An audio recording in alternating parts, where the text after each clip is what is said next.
Welcome to Dig It, a real estate podcast by Hubbell Realty Company. Welcome, Mayor. My name is Joe Pietruszynski. I am Executive Vice President at Hubbell Realty Company.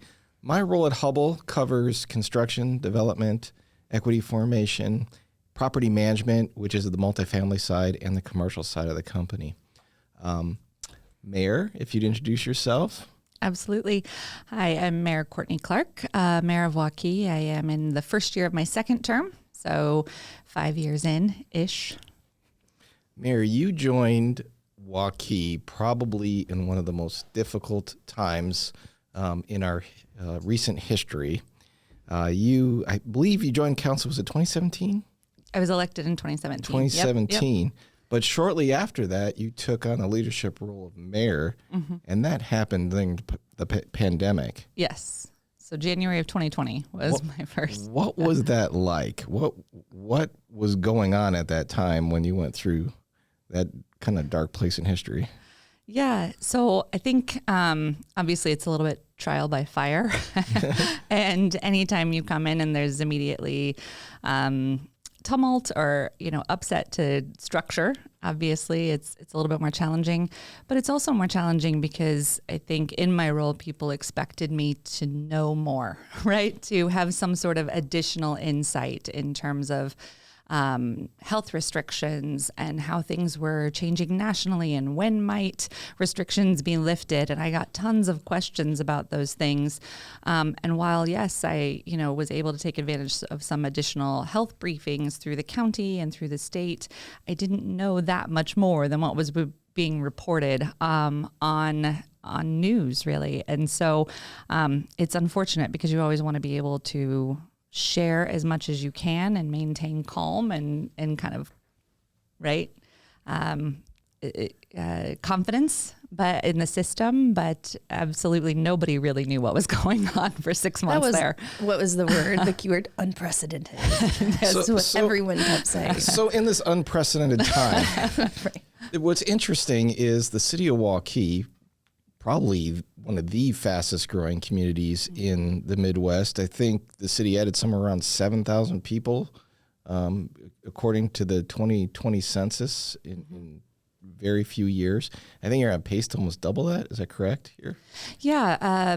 So our official census number came back at just over 23,000 in 2020, and our estimate last year put us at 31,000. Wow. So that's pretty significant growth in the last 4 years. Definitely top 10 growth cities. Yes. Probably in the nation. Well, so our city administrator has done the math. And if you look at the growth from 2000 to 2023, our rate of growth actually puts us at number 11 in the country. Oh, yes. well. We'll just say top 11 and stop instead of top 10 because we want you in there. How's that sound? Yeah. So looking at Waukee and looking at its growth, I'm going to date myself here. I came to Iowa in 1991 to go to Iowa State. I know you're in Iowa State, correct? Go Cyclones. Yes, so clones. And when I graduated in 1995, my wife and I were looking for a place to live, and I was working in Ames as a city planner. She was a school teacher in Johnston, and we were thinking about, okay, where's the best place that we can locate, not only for the commute, but eventually where are we going to set our roots?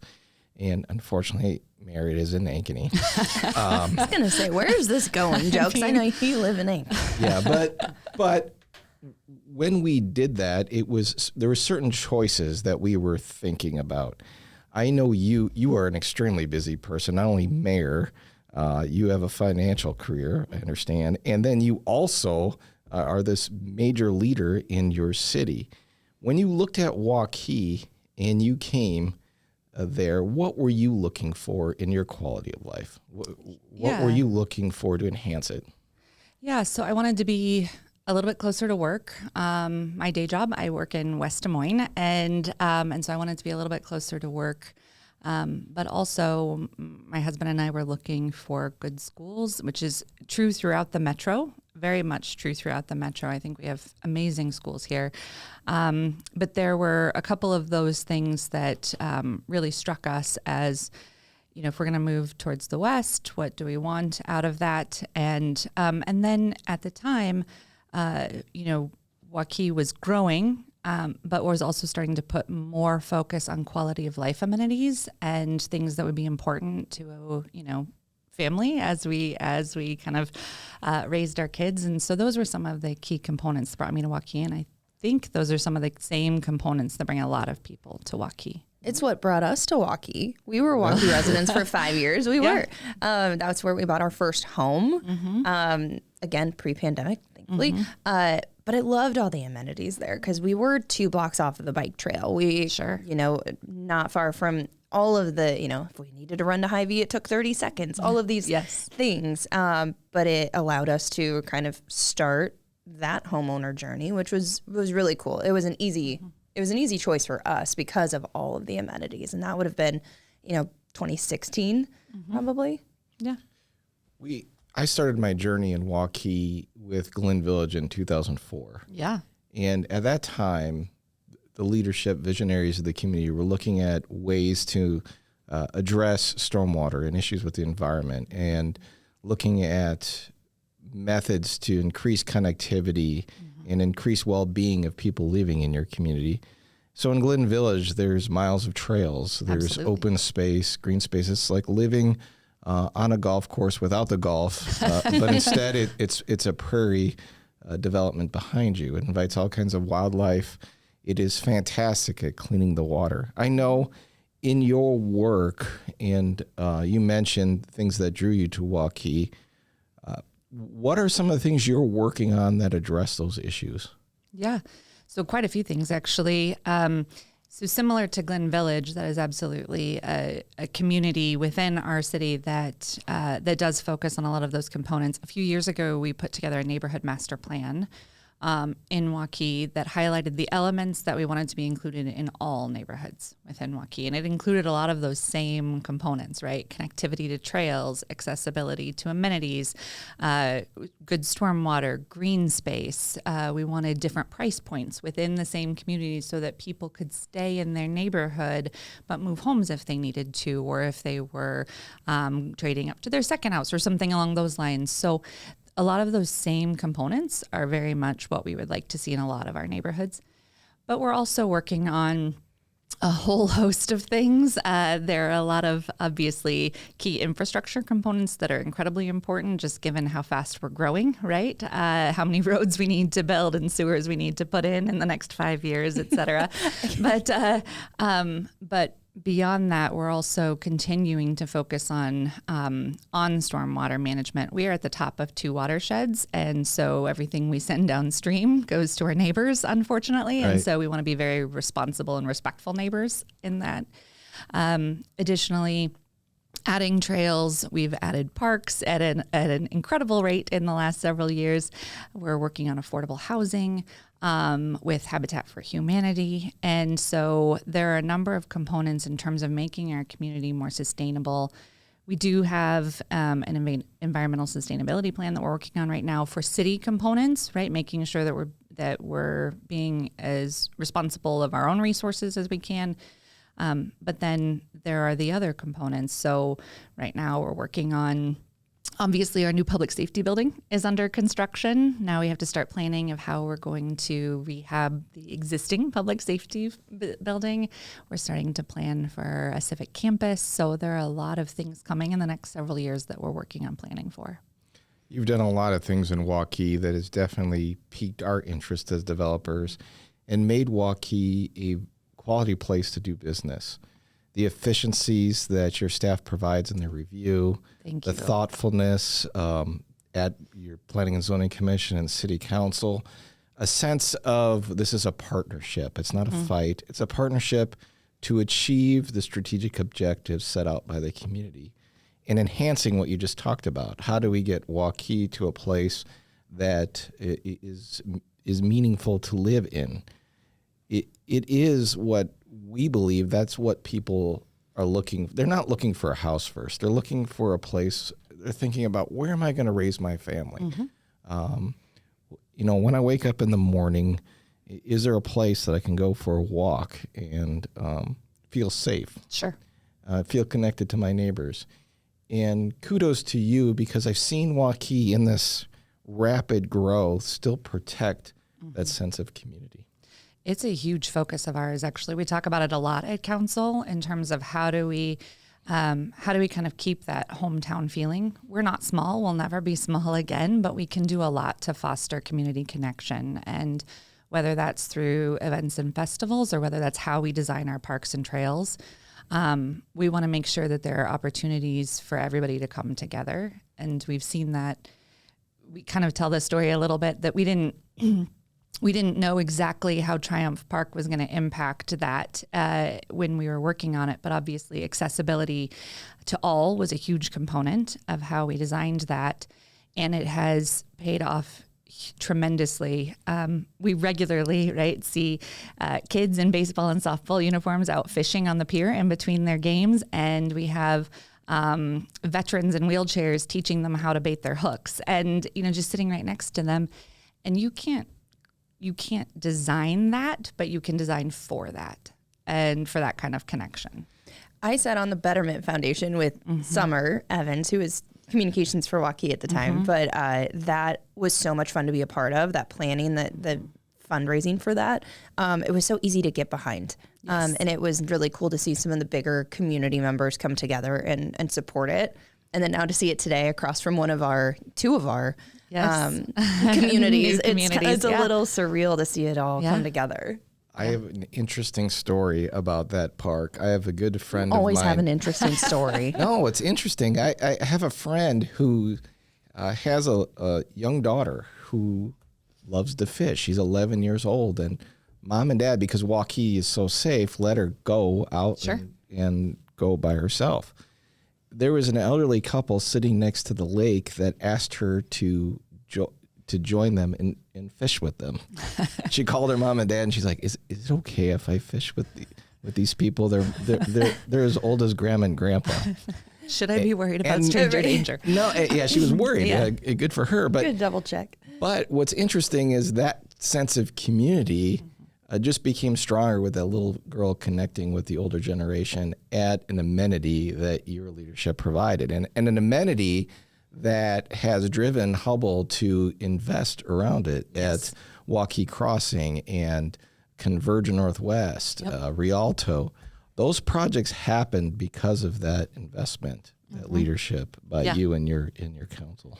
And we've seen that throughout our history, right? I mean, it was many, many, many years ago, well before I was involved in council, that our council, our previous council and mayor and staff planned, for example, Grand Prairie Parkway, right? And the entrance into Waukee. And now we're seeing Kettlestone, that whole area flourish and develop and become what was planned for it. And so seeing that come to life is incredibly gratifying. When you do the planning and you put in the work and the time, that obviously the development around does come and flows through. So absolutely. And we're glad that Triumph has worked out the same way. That connectivity for all the way moving from the southern parts of Waukee, from the interstate system and into the heart of the community, we've invested along that corridor. Those strategic moves by the leadership of Waukee matter, and it really does drive value and quality development. Let's expand on that. You also not only are the leader in Waukee, but you're a leader of the greater Des Moines metropolitan area. You're heavily involved in Capitol Crossroads. What are some of the initiatives that you are spearheading through Capitol Crossroads? Sure. So Capitol Crossroads is a regional vision, basically, body where it creates the vision for the greater metro. And I became part of it several years ago and work on the governance council, right, helping foster governance or communication across cities, which we do a lot of already, but continuing to foster that. And then over the last couple of years, as they've planned for their roadmap, their new projects, workforce housing and affordability is a really critical component in my view. There aren't many homes that are being built that are at a price point that's below kind of a 2 professional income household, and that is challenging for a lot of people. And so we would like to help increase affordability and access to housing in our own city, but also as a region. Polk County Housing Trust Fund has been a leader in this in terms of identifying the need and so just working across the region. So I'm heavily involved in the workforce housing components there, and hoping to help support that across the region. It comes down as a developer when you're looking at how to provide resources to people, finding that housing solution. You have a strong background in finance. That's near and dear to my heart. I have a background in finance, probably the reason why I have a job at Hubbell Realty Company. Mr. Tollickson made sure that there was some financial acumen in me before I was able to join the company. But what it comes down to in the end is math. The cost, and as you know, working through the city of Waukee, the cost of infrastructure has gone up almost 100% over the last decade and a half. That translates, typically that's about a fifth of the home cost. So that translates into the affordability of the home. And add to that all the construction material inflation and the commodities market, especially even after COVID just skyrocketing. Those challenges are very difficult to overcome, and it's going to take a lot of leadership and creativity on how we bridge that financial gap for people. Is it providing more opportunity for people so we can raise their incomes? Is it is it different types of density measures or different way of thinking to allow that to happen? I know the city of Waukee has exploded in the number of multifamily options in the community. Most people look at towns like West Des Moines and they say, man, they have been really successful. Well, it's been the diversity of their housing. It's over time providing the affordability spectrum to people that want to move up in housing, and then people, that need certain levels of affordability as they're introduced into the workplace. And I see that happening in Waukee. I see you guys focusing on different diverse options, which again is spearheading your retail and spearheading other cool, new and exciting things that you're doing. Are these some of the things Capital Crossroads are looking at metro-wide? Yeah. So I'm not entirely sure where Capital Crossroads is going to come out in their key initiatives. They're looking at right now, there's a lot of initiatives to kind of level set in terms of where are we today in affordable housing?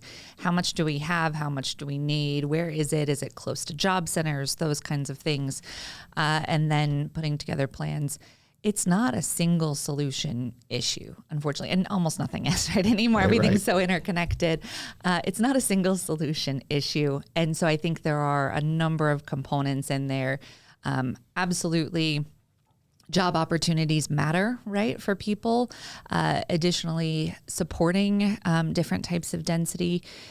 We are very, very thoughtful in Waukee about where we locate multifamily housing and how that connects through to whether it's medium density or low density residential.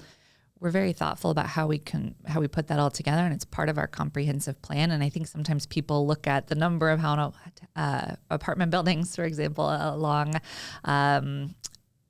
Grand Prairie Parkway or along Hickman, and they say, oh, well, there's too much. Well, but if you look at the rest of the comp plan, it is located along the major corridors, right? And so, and then you move into other types of housing. But I think it's also important to have connectivity there too. So we've been really thoughtful about that, but it doesn't mean that there's no multifamily. It means we need to have a balance, and we need to be thoughtful about percentages and making sure that that it's accessible and located near things where people want to live, and all of those components.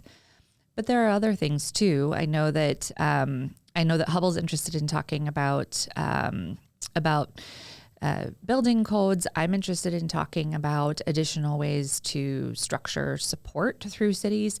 There are a lot of federal dollars allocated to affordable housing, but sometimes it feels very, very hard to access them because sometimes they are limited to certain types of affordable housing, and not every community can access them equally. And so I think there are a lot of different components for advocacy, kind of statewide and nationally too, that come into play there. But so there are a lot of different options. I appreciate hearing that from your leadership perspective. Sometimes those programs, they offer that economic gap solution, but it comes sometimes with things attached that are difficult to achieve in Iowa, and sometimes break that affordability gap just by implementing them to try to meet that standard.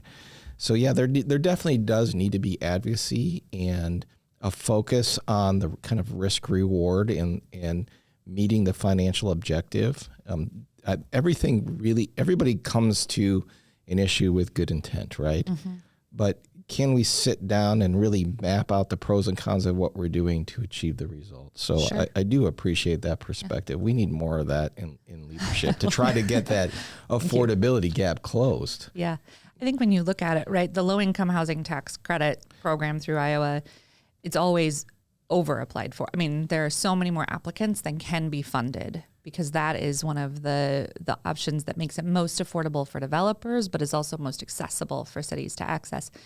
So it's over-applied for. And then you look at some of the other programs, and some years nobody applies for it because nobody can, and nobody qualifies, or because of and so those are basically pots of money being left on the sidelines, right? That would really help. And so, yeah, we'd love to see that broaden. At the local level, you can see kind of the logics behind the policies because you're implementing them. You're making them happen. So I do think it's going to take that partnership, that continued partnership, the home builders, the developers, with leaders like you to change perspective and change those policies so that we can move them forward. We would love to see that happen. And can we talk aging in place really quick? Because you kind of skimmed over, we just opened a new community, Eden Crest at Kettlestone. Right. So Kettlestone's still along that Grand Prairie corridor. And so, I mean, what we're hearing from people walking in the door is that they can move mom and dad from their original home in Waukee. They've already, the son or daughter or whoever family member is maybe living in that adjacent community or still within maybe a newer development in Waukee, and then now mom and dad can still stay in the community that they're in. I think that's pretty cool. And they still have access to all of those good walking trails and I mean, geez, live music, right down the road if they really want. But that's been really neat to see that come to fruition too. Well, and we've known for a couple of years that we were under-resourced in terms of senior housing, and so we're grateful for your partnership there as well. I think people sometimes don't realize, because we are a young community in Waukee, right? We have, what's your average age again? Like 34. Oh, wow. But we have a lot of seniors that move to Waukee to be close, that maybe didn't grow up there, but move here to be close to their children and grandchildren. So we were just at our arts festival this last weekend. Super well attended, by the way. We had 10,000 attendees at our arts festival. It was awesome. But I talked to a lot of people there who recent move to Waukee within the last year, within the last 2 years, and across the board, it's to be close to their children and grandchildren, right? Some had moved from California, Texas, Minnesota, from all over to be close to their family. And so we want to make sure we have diversified options, housing for them now, housing for them as they continue to age or potentially at some point need additional services. And so absolutely, we understand that's a need. We did see that in Waukee. When you bring your family to a community, you really do set your roots there. Mm-hmm. Most people, and you have a young family, correct? You have 4 children? 4 kids. 4 kids, yep. I believe. Wow, bless you. Busy person. That's all I'm going to say. I have 2, and sometimes that's too much. I have one, and he's not even old enough to be in all the sports yet. Yeah, mine are just about out of the house, too. The jump from 2 to 3 is the worst, right? When they outnumber you. I was going to say, you go to zone defense. And then after that, you're like, oh, that's one more. That's true. I love it. No, but that's an important part of setting your roots down, is then how do you bring the extension of your family closer to you. And at Hubbell Realty Company, those are the solutions we're focused on. Sure. We're focused on how do you address the needs across all of the housing spectrum. How do you keep someone from their starter townhome to their next move-up home that they're raising a family in, to bring mom and dad? It could be a different type of living scenario. It could be attached home. It could be a senior living facility full of amenities. It could be Eden Crest with extended care for people. So, that's really our focus. I do know that Waukee has, and we've invested in land to provide those opportunities. I do think you're doing a very good job of keeping that top of mind in your comprehensive planning. You do have an excellent staff. I've worked with Brad Dietz for a number of years. Yes, we're very fortunate. Also an Iowa State grad. Keep your stories to yourself. I know let's see your brain.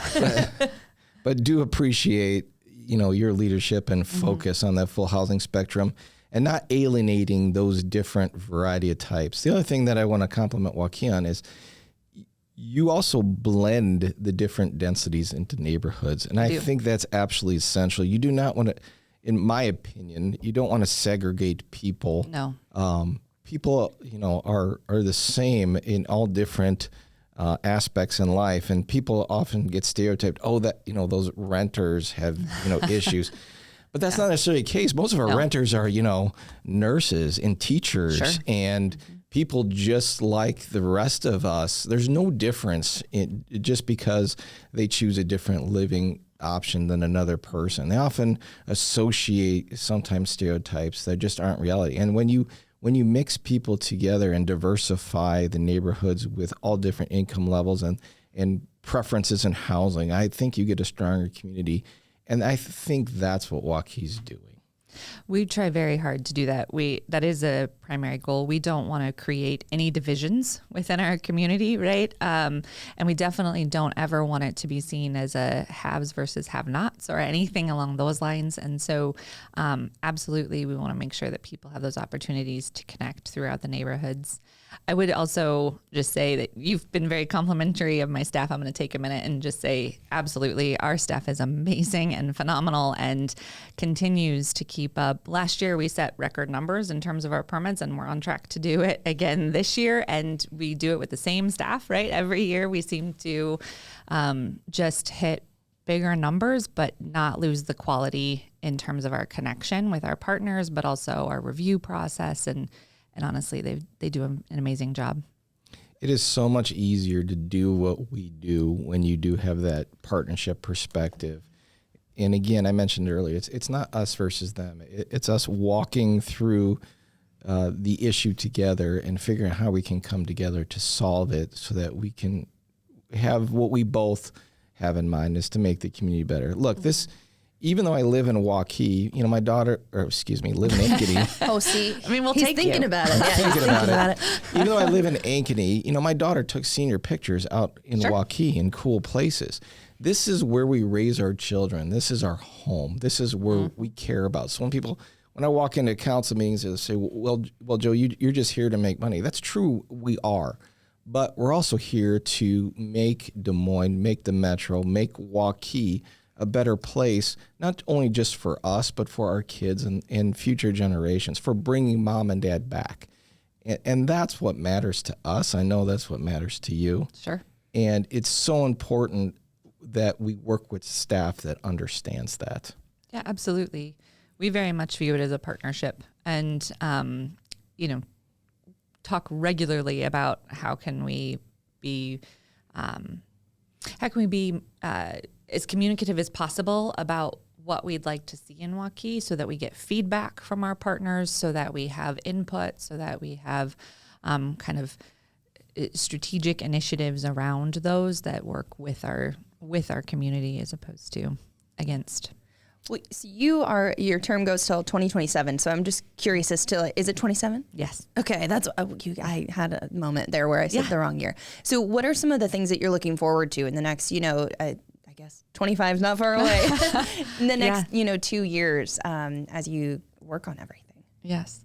Oh, there are so many things that are in process right now that I can't wait to see open up. If you can tell us, right?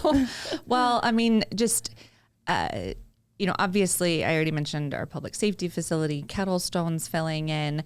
We're going to have an aquatic center on the ballot this fall that has been very much pushed by our community. I mean, I can't even tell you how many emails and calls I've gotten about needing a pool in the last 4 years. So we're responding to that. We're giving them the chance to vote for it. And so a lot of those things I see coming to fruition. We're working on master planning the civic campus, and then we'll work on staging that out. What does that look like? We're updating our comprehensive plan in the next 18 months. And so, which regards land use and how does that all integrate? And so all of those things are just incredibly exciting to be able to see things grow and to drive around the community and know that we helped create something is honestly huge. I'd be Debbie Downey here. Just stop. Really? What those are awesome things you're working on. As a leader, what do you see your biggest challenge? So our growth is a huge, huge benefit, but it is also an incredible challenge. The fact that 7 people a day are moving to Waukee is a challenge. And it's not that we don't want people, right? We absolutely do, but we're going to be spending somewhere near $170 million on infrastructure in the next 5 years. Roads, sewer, water. That is very difficult to prioritize and plan around when our budget is what it is. But additionally, you mentioned safety, right? People want to know that if their kids go across to the street to the park and fish with somebody, that they're going to be safe.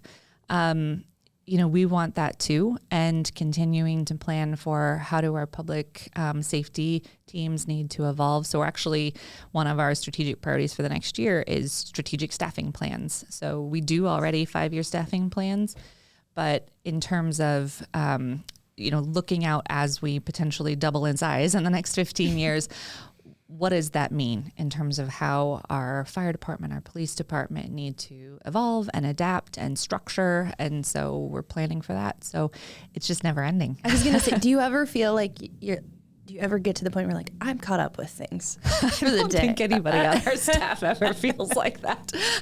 Yes.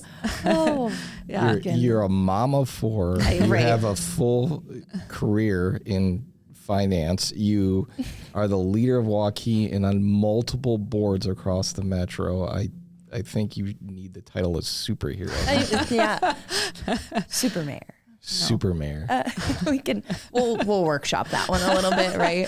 Well, is there anything else you guys want to cover? I mean, I really appreciate you taking the time out of your very clearly busy schedule. I appreciate the invitation. Yeah. Is there anything else you guys want to cover before we get to the off the rails section, which I know you're both looking forward to? Claire, throw the off the rails question at us. So I've only done this one other time on the podcast. I'd like to give you 2 because one was a very mayoral question and the other one was not. Okay. So would you like to start with the official to the fun or the fun to the official? The official to the fun. Official to the fun. Okay. Official, and it's not really that. What issue will you always speak your mind about? I know it, right? There you go. There was the official one. I don't think there's much I won't speak my mind about. Can I tell a quick story? Oh, absolutely. Okay. Oh, you're okay. Yes. So when I was running for mayor, my whole family got involved. Like my kids made buttons and posters, and I had my 2 older kids out door knocking with me and with my dad. So my dad took around my daughter one day. And they knocked on a door, and the person at the door said, I just don't know. And this is going to sound really I love it. Old and stereotypical. But the person at the door said, I'm just not sure how well a woman would do in this role holding her own against men. And my daughter looked at her and said, you don't know my mom. I think just sometimes stereotypes are interesting. But I think absolutely... the fact that there are a couple that are coming to mind, and I'm trying to decide. Yeah, you can pick a couple. Okay. Well, I think so. Obviously, I think that local government is the closest to residents, right? They're our neighbors. I see people in the grocery store, all over the place at the arts festival. And I had several people come up to me this weekend and tell me their thoughts on things that were happening in Waukee. And I love that honestly, I am always among my community. And so I think that we do a really great job of representing what our community wants. And sometimes, whether it's regional, state, federal, challenges that come back for cities can be very distressing for us, because at the end of the day, we are our community. And the idea that we're not doing what's in the best interests of our neighbors, that somebody else feels they can tell us that, is very challenging. So I will always speak my mind on topics of, this is what my community wants. And so it's not necessarily the same, right? We're not the same as Mason City or Boughton or, any other town in Iowa. And so I'll always speak my mind on that. Well, and I don't know if this is one that you want to get into or not, but you were on the Iowa Child Advocacy Board. Is that something that you're still a part of? Yes. Or is that still something that's very important to you? Yes. Yeah, absolutely. So this is a board that oversees actually a network of volunteers across the state that do that are CASAs, so child advocates that are appointed by the court for kids that have that are in the foster care system, and so this is basically the person that is for the child, right? So yes. They're there to monitor progress and help and provide reports to the court on how things are going. They are completely volunteer. They don't. Wow. And so yes, I am very much passionate about that as well. I saw that and I just thought that was a very cool, again, and amongst all the other things that you're doing, I saw that and I'm like, that's important work. And the volunteers there are amazing. Yeah. Do I have you to have answer? to answer. I have yes, to answer you have to the answer. mayoral question. We were coming back to you. Don't worry. Two things that, would you say, like fall on my sword for? Oh, you'll always speak your mind about. Always speak my mind about. It wasn't quite as dramatic as sword falling, but yes. As a father of two women, I just want to expand on what the mayor said. I am a big advocate of making sure that the path is free of obstacles for their opportunity. I do think sometimes it is more difficult for people of different genders or different backgrounds to get ahead. And for me, I will stand up to injustices that prohibit the growth in people. I do not care for stereotyping people or having predetermined biases that can limit people in life. I get in trouble sometimes in front of council meetings. Nothing irritates me more when I'm trying to bring something forward and people say, well, those people. I've gotten in trouble because I stood up on the dais and one mayor in particular, I said, Mr. Mayor, I am confused. Can you have that last person stand up and please describe who those people are for us so I can understand the issue? And of course it was crickets. He's like, don't ever do that to me again. He goes, I'm on your side, trust me. But I grew up in Southside Chicago. My family comes from the Pilsen neighborhood, a very diverse area. And we should treat all people with respect and give all people the same opportunities in life. And I'm a strong advocate for that.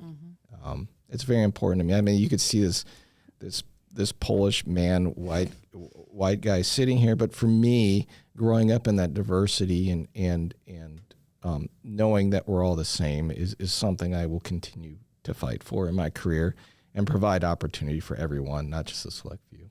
And that's one of the reasons why affordable housing is actually so important to me, is that, people have a right to live and they have the right to have the same opportunities as everybody else. Yeah. You said there were two things, but that was a long-winded answer for one, so we'll go with that. Okay, fair enough. The easy one, off the rails question was pancakes or waffles? I can waffles. Really? Yeah, I like the little crunch to it. Oh, okay. And it's so fun to put those things in the waffle maker and see what comes out. Well, that is true. I would probably go with pancakes, but honestly, French toast over both. Ooh, okay. And I'm not a sweets person, but I'm not I don't want a thick pancake. I want like a flapjack, like a thin pancake if that's going to happen. So I love it. Awesome. Well, thank you guys so much for joining us today. That was a blast. It was really just a fun opportunity to hear kind of the insights to what's going on in one of the fastest growing cities in the nation, number 11. Well, number 10 in our hearts, right? Mayor Clarke, I greatly appreciate your time. I know you're super busy, but your voice matters, and I thank you for Yes. Well, thank you for the invitation. I really appreciate it. Absolutely. Well, you can catch the Dig It podcast on YouTube if you want to see Mayor Clarke and Joe P's beautiful face, or you can listen wherever you get your podcasts. Dig It drops on Wednesdays, 6 a.m., just in time for your drive-in. Catch them anywhere you get your podcasts. Thanks for joining us.